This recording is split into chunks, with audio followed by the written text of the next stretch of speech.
This cave is alive, it's ancient, and it's telling you, you're in my house now. If you don't respect that, you will die. The type of caving we do, you make a mistake and you're dead. Something has seriously gone wrong.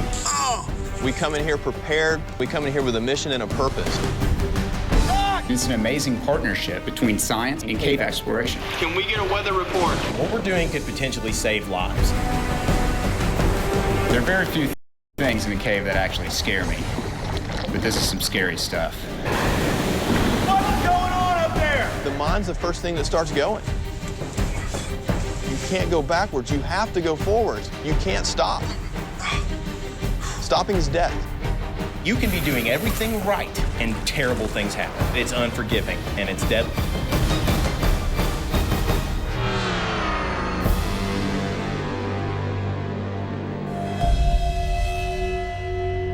Caves are dark and scary places. To most people, places you only find in your nightmares.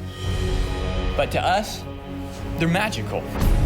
Caving and caves are the only thing that I know about that the more I learn about them scientifically, the more fascinating they become. It's an entirely different world, a world that is living and breathing with things found there and nowhere else in the world. Caves are everywhere, and most of them have never been seen. Cavers live for the cave. We love to explore the unknown. You know, somebody say, you're just risking your life for science. And I don't look at it like that. We understand the risk, and we're prepared to accept that and try to manage it to get what needs to be done. Scientists need cavers. Cavers are to scientists what astronauts are to NASA. Your astronauts, they're the guys having the guts to go out there into the unknown and risk their lives to bring back this data. Cavers are the same. You know, we're going into another world that's dangerous, that's unknown, trying not to die. There are so many extremely talented people on this team, with everybody having their own specialties, all coming together for one common purpose. Ben's a leader. I mean, he's a natural leader. I put my life on the line with Ben any day of the week. Jason Record, this guy's a balls-to-the-walls caver. He's very aggressive. He's not afraid to take risks. Mike Hills is a really methodical caver. He thinks everything through. He's also a really good rigger. If Mike rigs something, I trust it with my life. I don't even question it. Shane Snyder is our go-to man. When things start to get tough or we need to have an emergency situation, that's what he does. That's what he excels at. Mike Green is a strong caver, and he's also very intelligent, and intelligence, by far, is one of the most important qualities a caver can have. This particular mission is with paleoclimatologist Dr. Jeremy Shacken. So a paleoclimatologist is a person who studies past climate change. It's important that we understand past climate because there's a lot of concern over what climate's going to do in the 21st century with global warming. The real problem is we only have weather records going back about a century. We know that hurricanes have gotten stronger and more frequent over the last few decades. The big question we really want to know is, why is that happening? Are hurricanes getting more destructive because of us, or is that just part of a natural cycle? The study I'm working on now, we're going to go to a cave and pull out a speleothem. So a speleothem is like an ancient archive of weather information. You could think of it sort of like just nature's diary of what the weather was doing on a particular day.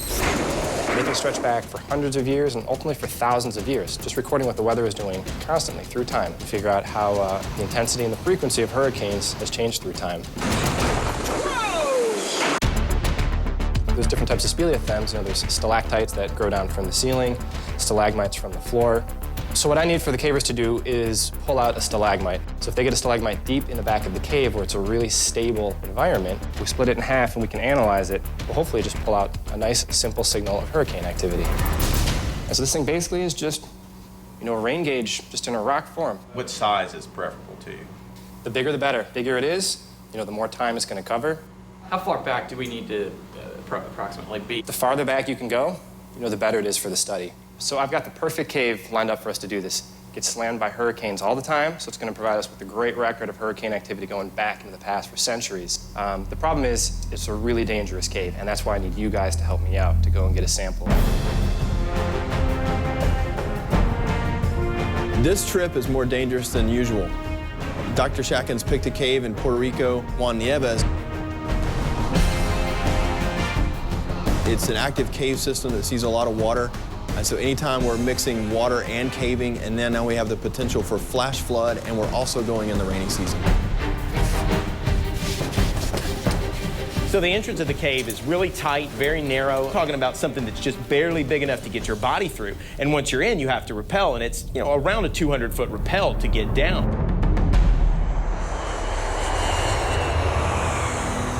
We just arrived in Puerto Rico. Everybody is excited to be here. Man, I've always wanted to come here. This is awesome. We're here to complete this mission for Dr. Shacken, and it's definitely not going to be a vacation. It's going to be a long and tough mission starting tomorrow. So we're going to try to get to bed and get some rest and get started first thing in the morning. Here I am sleeping, and And someone shouts, "Get your gear, it's a rescue." All of a sudden, everything that we have been planning for just now turned into a rescue operation. So these two guys, Chino Gomez and Carlos Acevedo, they went in for us for a reconnaissance mission yesterday, and they haven't come out yet. When I got the call in the morning, they're still not back, I began to get the sick feeling in my stomach, worried. It has rained so much that the cave inside is at 10 times its normal flow.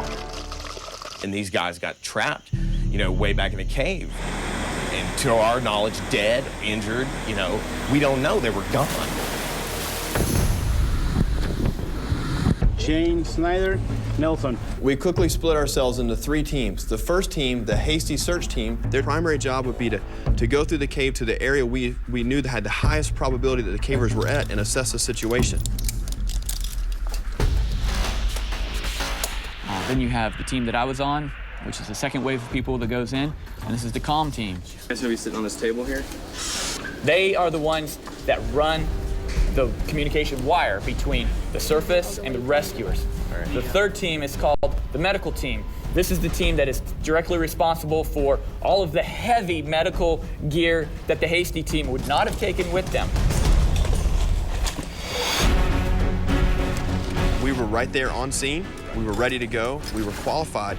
There was no time to wait for the locals to show up in mass. It was time to go in and find out what was going on and deal with it and bring those two out. You feel good about it? Yep. Okay, we're going inside.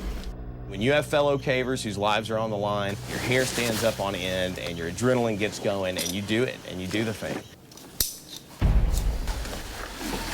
So the entrance to Juan Nieves Cave is very narrow, it's very small, and it's very misleading.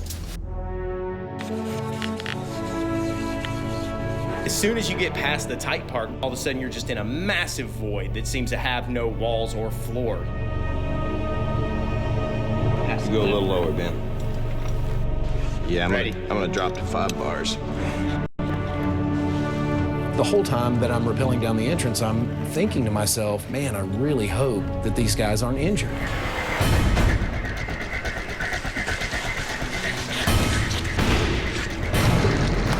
Holy cow, look at the water. That's a lot of water. It went down. Oh, wow. Look how fast it's moving. This water is 4 to 5 feet above normal. There's no way to swim against water that's that powerful. You going first? All right. The going is slow, it's tough, it's dangerous. The water's ripping you away. We fought the water for 2 hours to get to the waterfalls. That was as fast as we could go.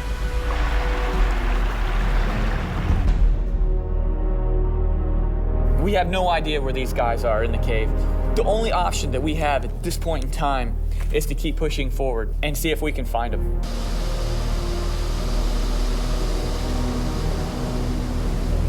We hit the first waterfall, and you climb up on a very scalloped wall with very few handholds and footholds, and then you bridge that river passage and essentially climb up an additional 6 or 7 feet onto an elevated area. The distance between Waterfall 1 and Waterfall 2 is about 150 to 200 meters. At this point, the cave starts to constrict significantly and the water's getting faster. Looking on up ahead at what's coming down towards us, it really starts to dawn on you what can happen here. When you get to the base of Waterfall 2, at some point, In the base of this waterfall, you have to climb up and be on the left wall, almost like a gecko lizard. And essentially, you're just clinging onto the wall as you go around the pool that's at the base of this waterfall. You have to do a fairly exposed climb, which takes you out right over the main flow of the water that goes over the lip of this waterfall and down into the plunge pool. This is not a good idea.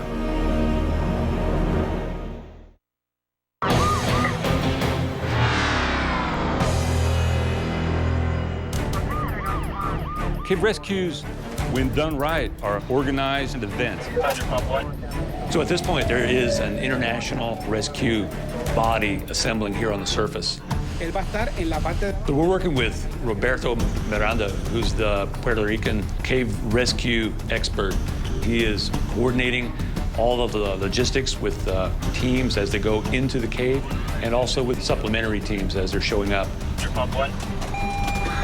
We're racing the weather, which is about to turn for the afternoon. Additional rain could make conditions really bad inside the cave. It's not a good feeling to be above a waterfall, climbing up on stuff that's got very unsure footing. This stuff here is real brittle too. It breaks off really easy. We arrive at Waterfall 3 and the water is flooded to the ceiling.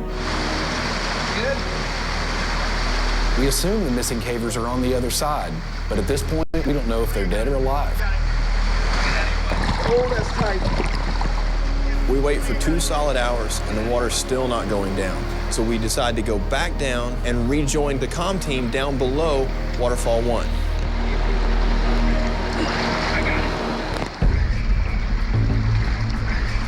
About 3/4 of the way back, we met the communications team.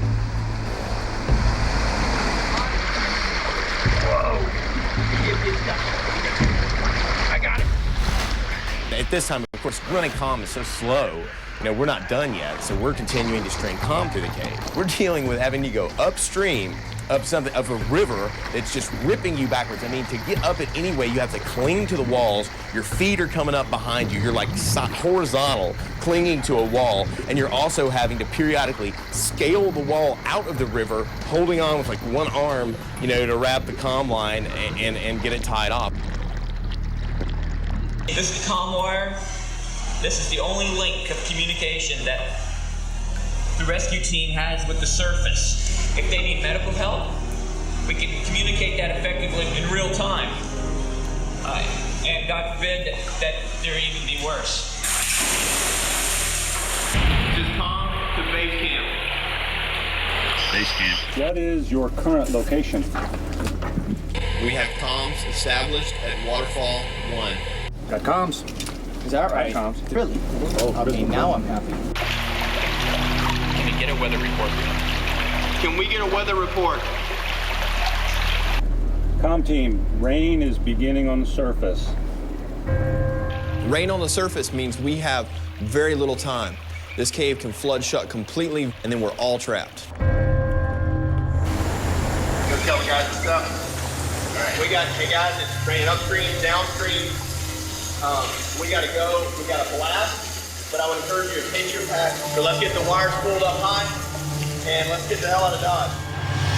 While we're going in there to save these guys, you got more rain pumping down on the surface, endangering the rescuers. The rescuers were in danger of being rescued.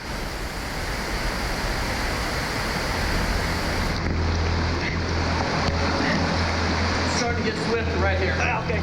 We're swimming in the water, and you can feel the pulses. It's like wading out into the surf of the ocean, and as the waves hit you, you can feel the pressure on your body just push you back.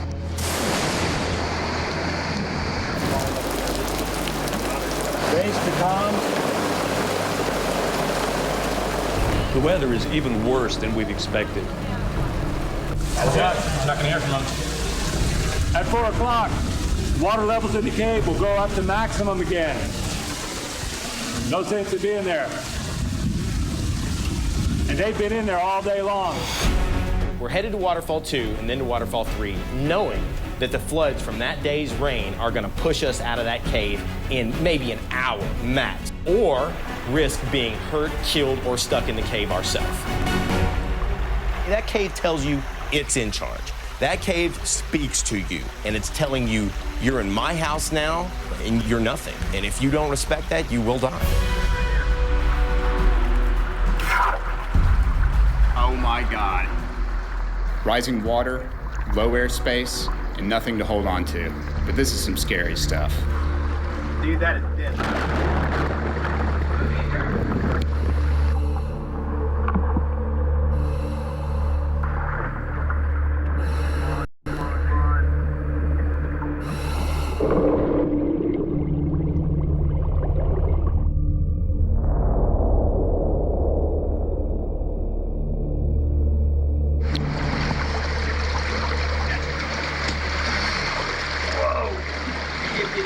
Is it a good idea for all of us to go through here?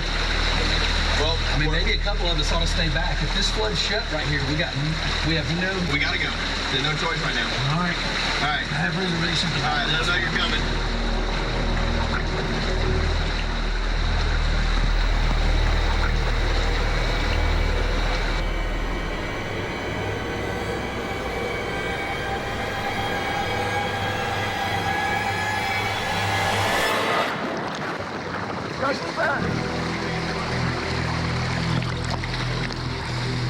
We just made it through the low airspace, and coming up on the other side, I saw something I couldn't believe.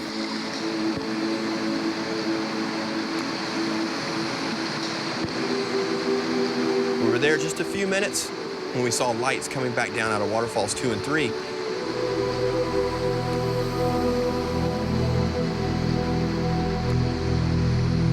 There they are, Carlos and Chino, coming down the passage toward me, and they're walking on their own. Keep in mind, these missing cavers were in there for us so that we could go in there and acquire the speleothem. And to see these guys come down the river passage was just incredible. Really excited. We knew immediately that it was the two trap cavers, and immediately everybody started shouting and high-fiving.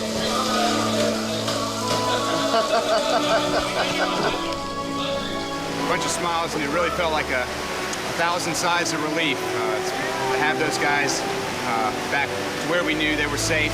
I mean, it was a pretty amazing moment to see them coming out. Been to base camp. Been to base camp. Base camp, go ahead, Peter. The trapped cavers have been found. I repeat, the trapped cavers are alive.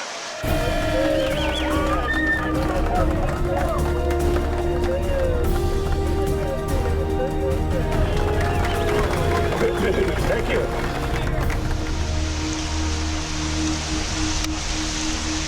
God's on that one.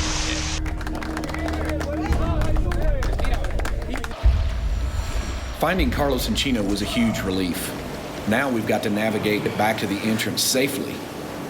There's all of this sharp rock in this heavy flowing stream.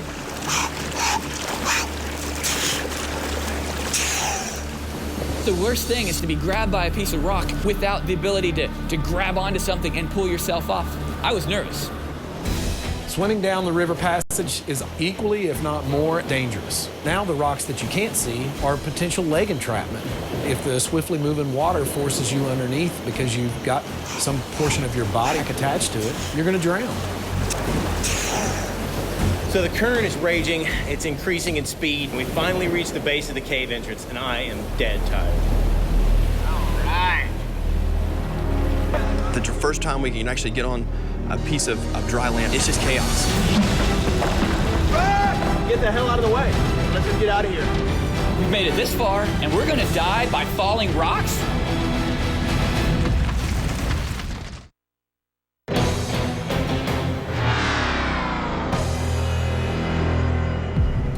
We're all gathered around, and all of a sudden rocks start raining down on us, and no one's giving us any warning. Get out of the fall zone. If one of these rocks hits you, it's gonna kill you. Are you in a good spot, Shane? I'm using my phone around the corner. All right. Rock! I don't know what's going on up there. I just know that we've been in the cave since 7:30 this morning, and we're ready to get out, and we can't communicate with the top because the radios are all garbly. You knock a rock off the top, it bounces all the way down to the river, and it just became chaotic very quickly. Shane is behind his rescue pack. That's all he's got. There is no place to hide. We're totally exposed. We are going to wait until the climbers finish. They are knocking off too many rocks and we can't work in the fall zone. Get that? I just lost it. What the hell is going on up there? Radio was useless. I couldn't understand. It was static. And I finally just got mad, threw the radio, and walked around the corner and just pulled everybody as far back as we could. Ben, repeat again. We can't work out here.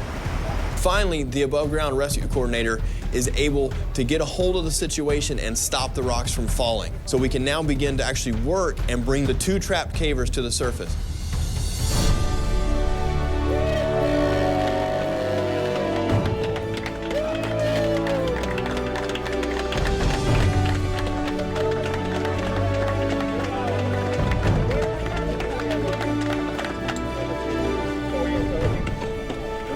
Resumiéndolo y en pocas palabras, llegamos hasta donde están las últimas 2 cascadas, pero no la llegamos a subir.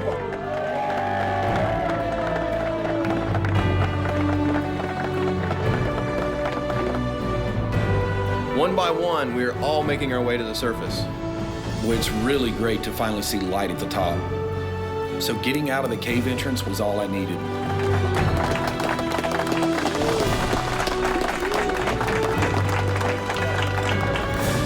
Huge feeling of relief for me, because that meant nothing tragic was going to happen today, so that's cool.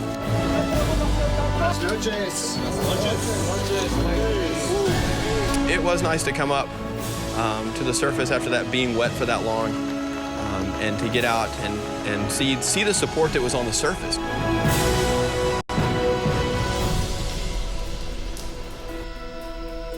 After the waves had settled from this rescue and we begin to focus on, hey, we've got a mission to do here. All of a sudden, the bottom just falls out of the sky, and we get the worst rain that we've had since we've been there. Rain has been coming down for about an hour, and it just hit a saturation level, and all of a sudden, boom, there's just water overflowing everything. And it's finding a drain, and it's going right into the system that we're going to be going into. I can't see going in the cave with rain like this. I think we'll be washed downstream before we reach even the first waterfall. I began to, be a little bit worried. I mean, here we are, Dr. Shakin is counting on us to get this sample. He can't get it by himself. You really start to see the big picture, and that's that this mission may be over. What point in time in the cave is it not acceptable? And what point in time is it acceptable to get one?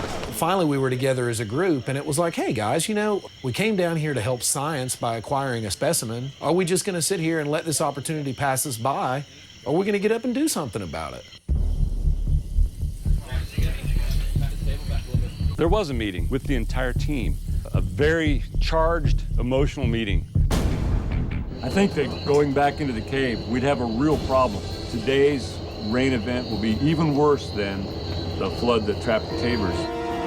It's not like we're just down here playing around. I mean, this mission is real and it has real consequences. So, absolutely we should try to do it. There's ongoing huge debates, global warming and all this stuff. If a bunch of cavers could help weigh in some pertinent data, I think that would be amazing. It's inconceivable to me to go all the way to the back. It's a risk for an impossible goal.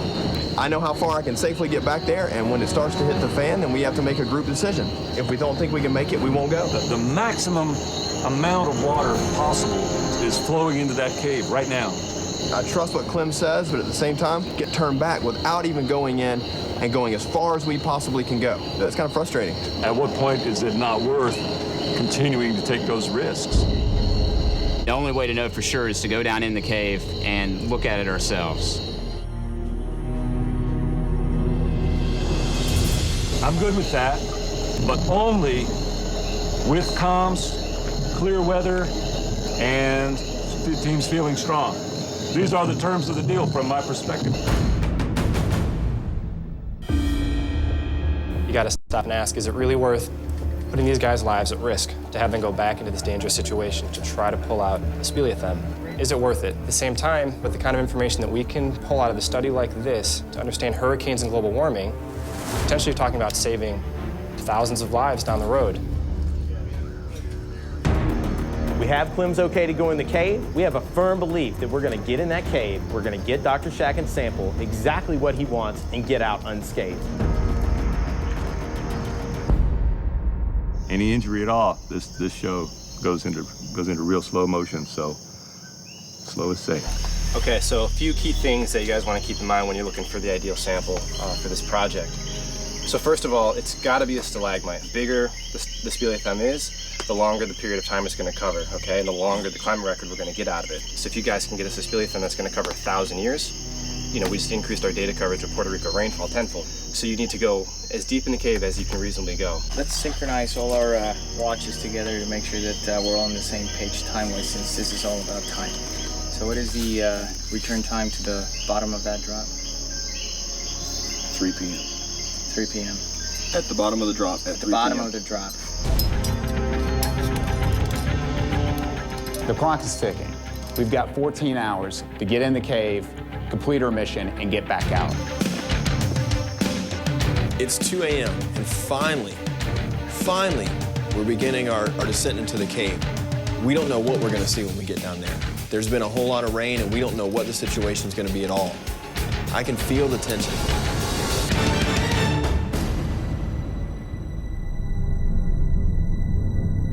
Hey, Ben!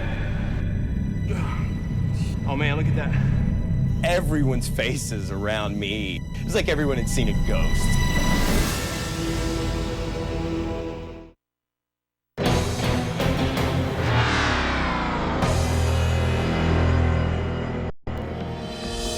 Dropping in for the mission. It's 150 feet to the ground. Clear? Clear, come on down. It blows your mind when you're looking down and your headlight hits it up, and all you can see when you're looking around is just reflecting back water, and you're like, am I gonna land in the water, or am I gonna land in dry land? That's just, it's breathtaking. The water levels, you know, at 4 foot that trapped the guys in there, well, we're saying 26 feet. This is bad. You know, this thing is just full of water. You know, not happening, period, okay? And we are unable to proceed. The water's moving quick right now, you know it is. You gonna try to go swimming, Ben? I'm gonna try and see how far I can get up there. I will start on this side. I'll use that whirlpool eddy thing to kind of pull me up to that rock. Ben just keeps hammering this thing over and over.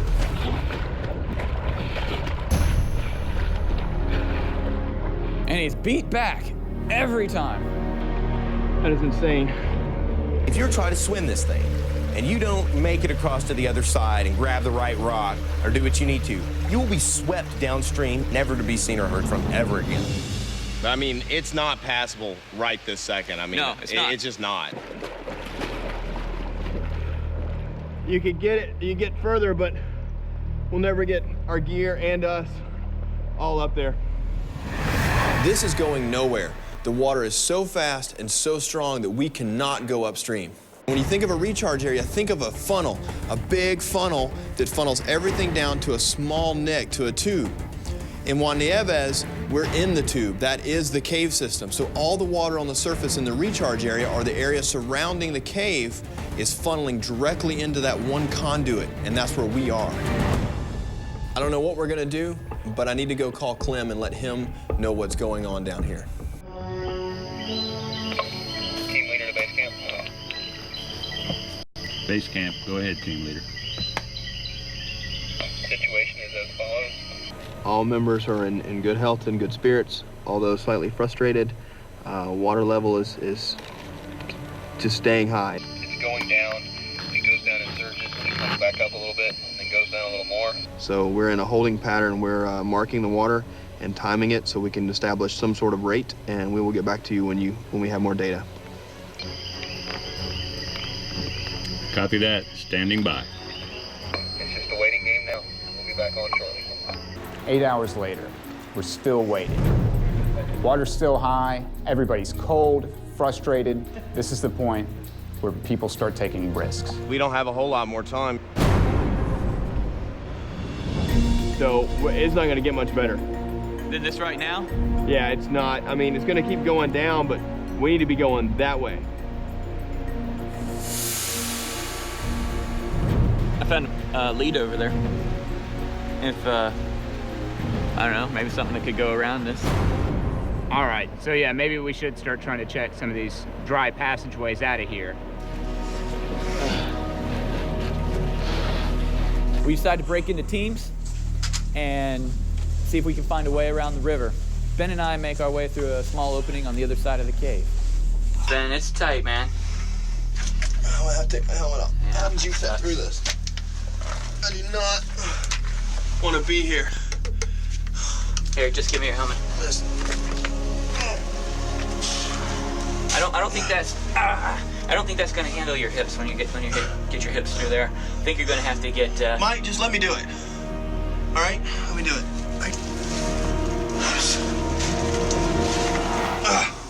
Stuck.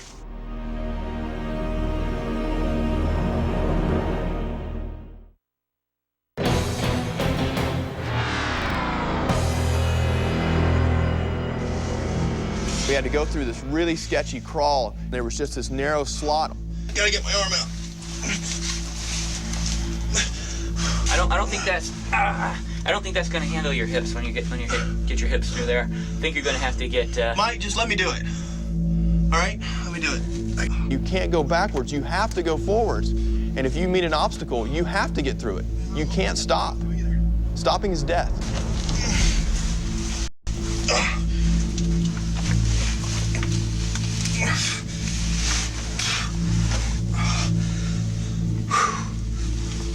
Yeah, I think I got him.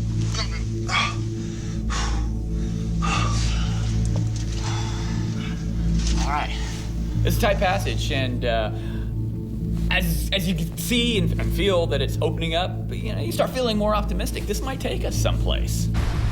So while Mike and Ben are exploring another potential passage to get us through the cave, I looked at Shane and I had observed the spot across the river that I felt like, that could go.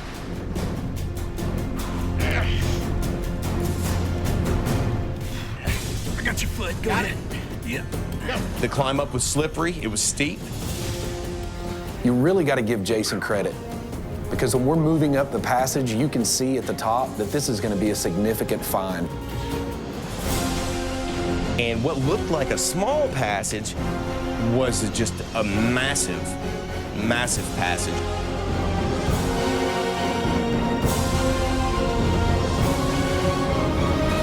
And you got to keep in mind, this passage is unknown to us. I mean, it's unknown to the guys who are pushing this cave. I mean, no one knows about it. High on that alone. All of a sudden, I heard the river, and I knew we had it, because at that point, you're at a section of the river where it's not just sectioned into these narrow canyon walls, it's passable. And so Shane and I actually opted to, instead of going back through the passage we went through, we said, let's take the quick way. We jumped in the river and floated down through all the rapids and the fast-moving water. And surprised our friends waiting back at the entrance. All right. Yes. Yeah, we did it. So check it out. All right, so the bypass we just tried gets through all the stuff that's literally impossible right now between here and probably about the 90-degree bend. It's incredible news. This gives us hope that we might be able to actually complete this mission. But if we're gonna do that, I've gotta call Clem and I've gotta get more time. You guys get stuff packed up. I got the radio. Quit talking, start doing, let's go.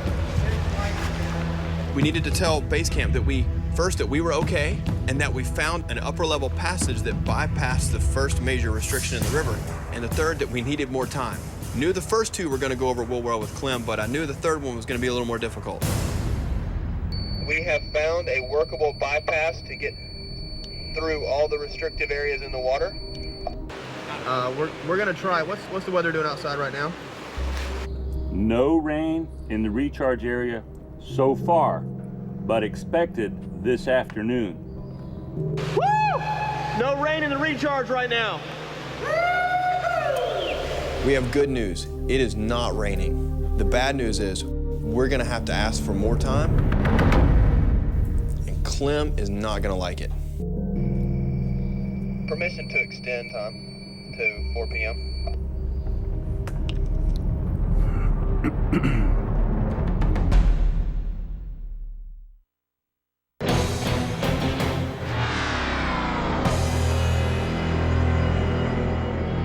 Shane and Jason found an upper level passage that bypassed the river. We needed to tell base camp we needed more time. That's 5 hours from now. That's 5 more hours from now. Is team in sufficient condition to cave safely for 5 more hours and make the climb and haul the gear out of the cave after that? Yes, Clem, these guys are ready to go. They've been sitting in the mud for, almost 8-9 hours now. They're ready to go. I feel like I can safely manage the risk for the team in the water. I feel that we can push as far as we can till around 3, reevaluate, or if flows change at any time in between, and just turn around and bail right there and float back down.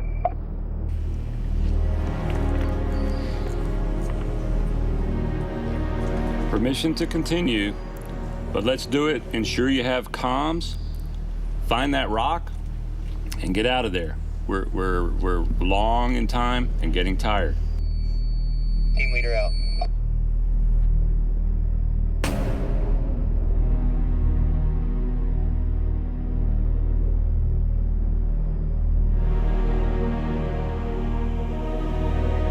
I begged, we got an extra hour. There is no rain yet. Rain's probably gonna come.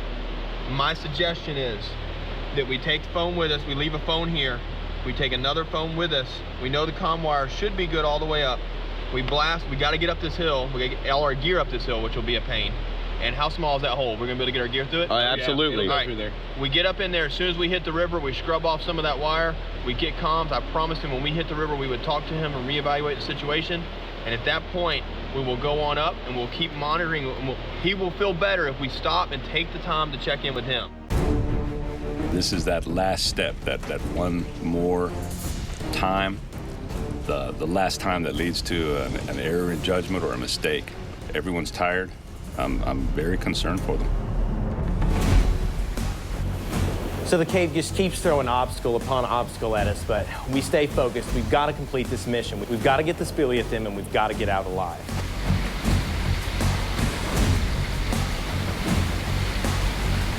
We could be here easily until midnight. Again, 24 hours of time spent awake, going, doing, in a harsh environment.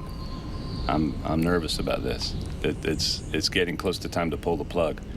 We exit the river and begin our climb up into an upper section of the cave. See these mud cracks? This indicates flooding all the way to the top of this thing. Oh, wow. Yeah. This is an area where we might be able to find, the speleothem. We might be able to find the stalagmite. And, you could see dozens of stalactites. There were soda straws up there. I've been in a lot of caves and seen a lot of beautiful things, but the formation chamber that we found in Juan Nieves is magical. This is the perfect place to find a specimen for Dr. Shakin. It's high, it's far back in the cave, it's away from any waterfall spray or wind, or it's never gonna flood. This is the place we need to find one, and we do. Look at that. Yeah, like how you... Absolutely. How you gonna get up there? You're gonna climb up there. It was in a pretty exposed, high area of the cave where you would actually have to do some pretty technical free climbing to get up there. And then you would be in a pretty inaccessible area to try to operate this handsaw to cut the speleothems. The crux is the first 4 feet. As cavers, we're conservationists, and we would never, under any circumstances, remove a speleothem from the cave.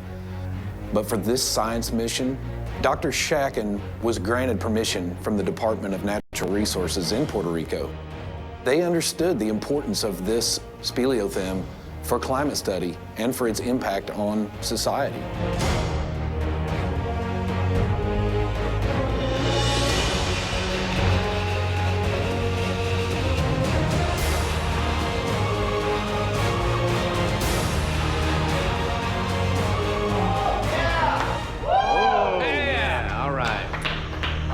out of the cave with the speleothem, you get a renewed sense of energy. You have this burst where you know that you're going to be going out of the cave. The mission at this point was a success. All we have to do is get it from all the way back there to the base of the entrance drop and up out of the cave. Coming back down, could use the river to our advantage. At this point, the water is now coming back up again. It's already high. So with us, with all our gear, it was like a whitewater rafting trip underground. Wow. Okay, you do. Cave team to base camp. Cave team, go.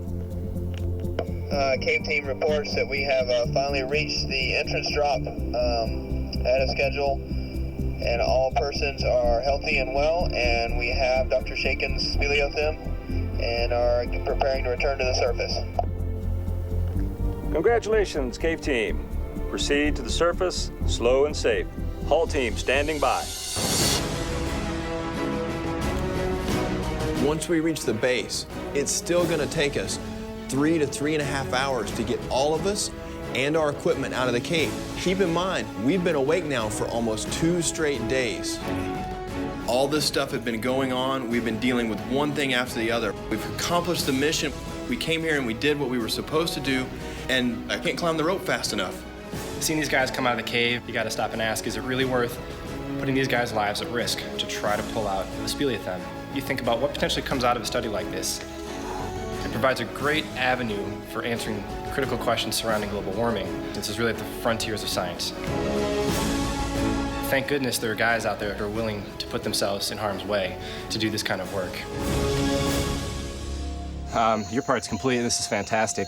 So what I'll do is get it back to the lab, and first thing we do is just slice it in half, just probably 10 or 20 samples, and we'll have those dated. And once we do that, we'll have a whole age model developed for this thing, so we know exactly in time where we're looking at all along the length of it. And that's what's going to give us the climate information that we want. It was just relentless in there. First the weight, and so you get tired. And the trip we did today was definitely physically demanding. It's a good trip, tough trip. We're all so very different, and yet, as a team, we work so well together. We're one amazing unit underground. None of us individually could have done this. This is something that requires different people with different skill sets coming together, uniting in a common goal. I feel very fortunate to be a part of this team because it's such a great group of cavers, and knowing that we are making a difference has given me great satisfaction. It is really something to be a part of this marriage of cave exploration and science. And most importantly, what we've been able to do is going to save lives.